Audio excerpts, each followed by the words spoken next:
Hello, my name is Helen, and I'm 60 years old. I never imagined that one ordinary day would lead me on a journey that would change my life forever. I'm sharing my story not because it's easy to tell, but because I believe it's a message that needs to be heard. What happened to me was not something I planned or expected. It was a near-death experience that opened my eyes to truths I never knew existed. I was given a glimpse of a realm beyond our everyday life, and in that place, I met a presence I can only describe as divine. Today, I want to share every detail with you in the simplest way possible, hoping that my words might touch your heart as deeply as this experience has touched mine. That morning started like countless others. I woke up before dawn, made myself a cup of coffee, and went about my usual routine. The air was cool, and I felt the soft glow of the early sun on my face. I had a list of small worries in my mind, bills to pay, appointments to attend, and the everyday stress that seems to come with life. Little did I know that as I was driving to work that day, everything would change. I remember setting off in my old sedan, listening to the quiet radio, feeling a gentle hum of routine in my day. The sky was overcast, and the air felt a bit heavier than usual. I tried to shake off the feeling that something was different, but I wasn't sure what it was. I was preoccupied with thoughts of my family, work, and the little anxieties that often creep up when life seems too busy. Then, without any warning, I felt an intense, sharp pain in my chest. It was a pain like nothing I'd ever experienced, so sudden and gripping that I felt as if my entire being was under siege. In that split second, everything around me slowed down. The sounds of the city faded into a distant murmur. I remember the tires screeching, the jolt of the impact, and then a sickening moment where time itself seemed to pause. I lost control of the car, and before I knew it, I was lying on the pavement. I found myself on the cold, hard ground, with the sky stretching out above me. Sirens wailed in the distance. Voices called out in concern, but strangely, I felt no pain. Instead, there was a deep calm that began to fill the space inside me. As I lay there, something extraordinary happened. I realized that I wasn't entirely present in my body.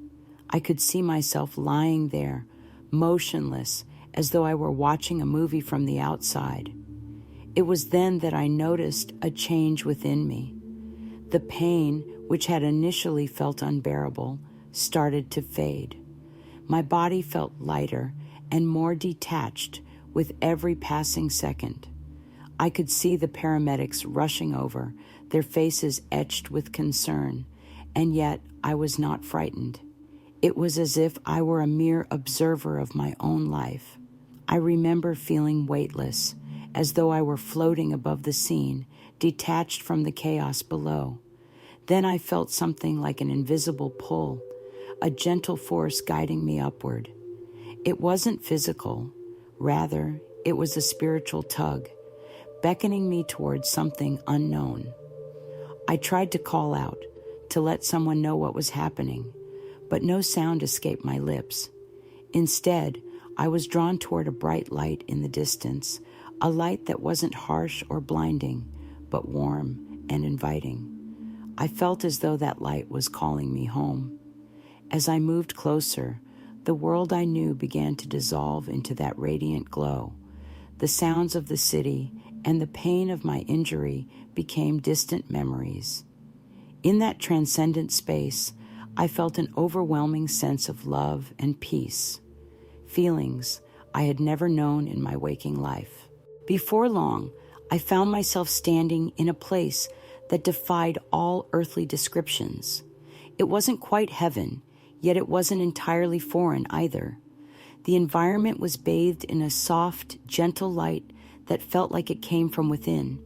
It was a place of quiet comfort, where every breath filled me with an inexplicable sense of calm and understanding. In front of me stretched a tunnel of glowing light. Unlike any tunnel I had ever seen, it pulsed with a life of its own. Its walls shimmered like ripples on a quiet pond, and as I stepped forward, I sensed that I was not alone. On either side of the tunnel, faint figures watched me. Their forms were indistinct, more like gentle echoes than solid bodies, but I felt their welcoming presence. They were souls, I realized, who had taken this journey before me, their silent encouragement guiding me onward. Every step I took, I felt lighter. It was as if the burdens and worries that had weighed on me all my life were slowly melting away. I no longer felt the weight of stress or the sting of regret. Instead, I felt a profound sense of freedom and relief, as if I were finally releasing long-held burdens that I never even knew I carried. Then, at the end of that tunnel, I saw him, a figure radiating an unearthly light that filled the space with warmth and understanding. I couldn't move or speak. My entire being was captivated by his presence. I knew in that moment that I was standing before Jesus.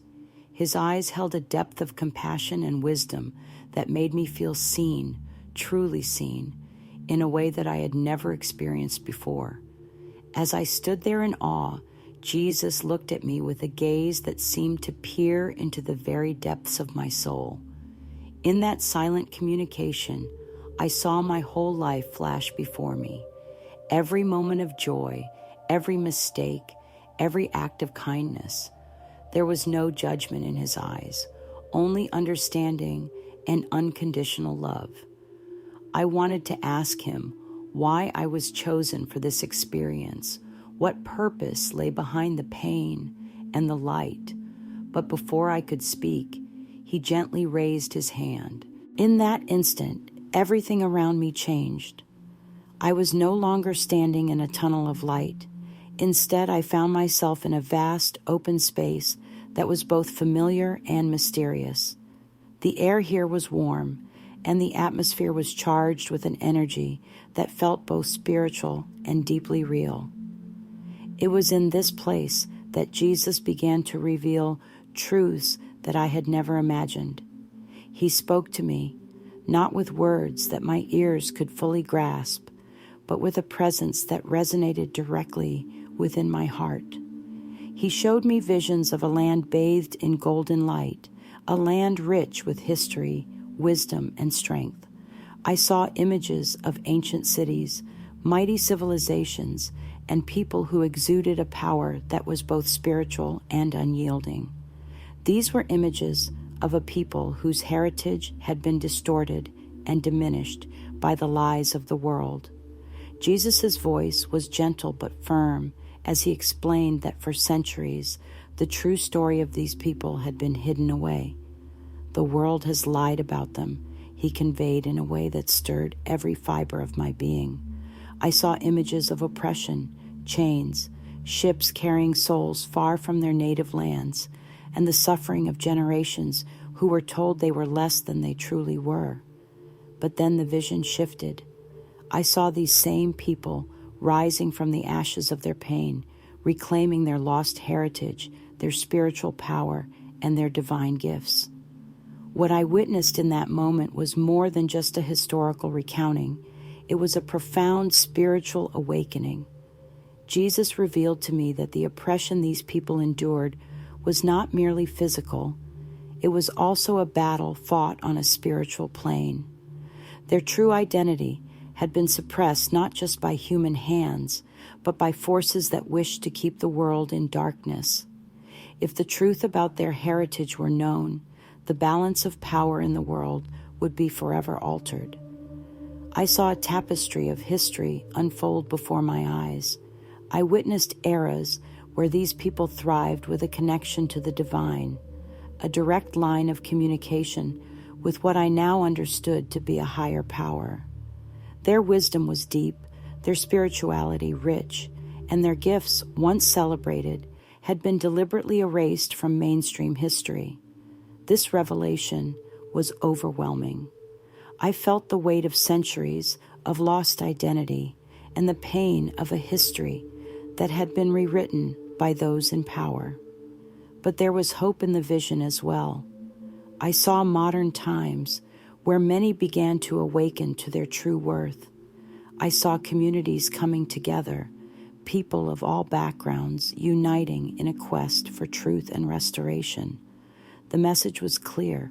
Despite the attempts to diminish their light, these people were never truly broken. Their spirit, their divine connection, and their ancestral wisdom remained intact, waiting for the moment when the world would be ready to embrace it once again.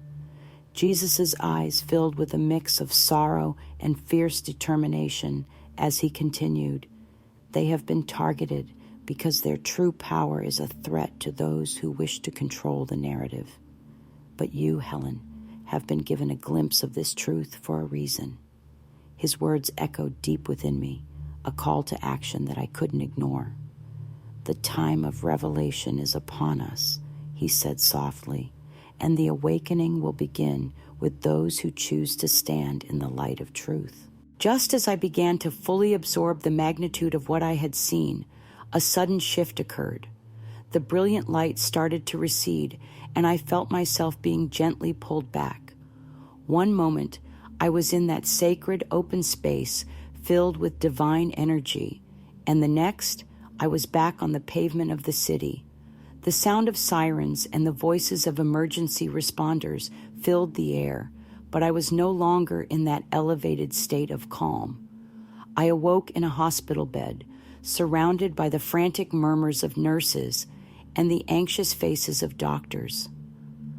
My body was battered, and I could feel the dull pain of my injuries, yet my mind was still echoing with the profound peace and the revelations I had just experienced. Family members crowded around, relieved tears in their eyes as they whispered words of thanks and love. They could not imagine the spiritual journey I had undergone. I tried to speak, to explain the vivid visions and the divine encounter, but my words stumbled and fell flat. It was as if the language I had known on the other side was inadequate to describe the depth of what I had witnessed. They said it was a near-death experience, a hallucination brought on by trauma. But deep down, I knew it was so much more than that. I had seen truth with my own eyes, and the truth was burning inside me, desperate to be shared. Once I was well enough to leave the hospital, I felt an urgency that I couldn't ignore. I wanted to tell everyone what I had experienced, that I had crossed over, met Jesus, and been shown a truth that had been hidden for centuries. I gathered my friends and family, hoping that in sharing my story, I might light a spark of understanding in their hearts.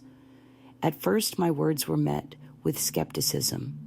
"Helen, you were in an accident," one of my closest friends said gently, trying to console me. Others suggested that maybe it was just a trick of the mind, a hallucination born from the trauma of the accident. But I insisted, with every fiber of my being, that what I experienced was real. I told them about the tunnel of light, the peaceful pull that guided me upward, and most of all, about the vision of ancient lands and the hidden history of a people whose spirit had been suppressed for far too long. I described in simple terms how Jesus, in that serene realm beyond our world, revealed that these people possessed a deep spiritual wisdom and power. I explained that for generations, their true story had been overshadowed by lies and deliberate efforts to erase their divine heritage. My voice trembled with emotion as I recounted the images of golden cities, thriving civilizations, and the sorrowful chains of oppression that had marred centuries of history. Yet, despite my passion and the clarity of my memories, many around me found it hard to believe. Some called me delusional or crazy, while others told me to let go of what must have been a vivid dream. Each dismissal cut deep, but the truth within me remained unshaken. I knew that the message I had been given was too important to be silenced, even if the world wasn't ready to accept it.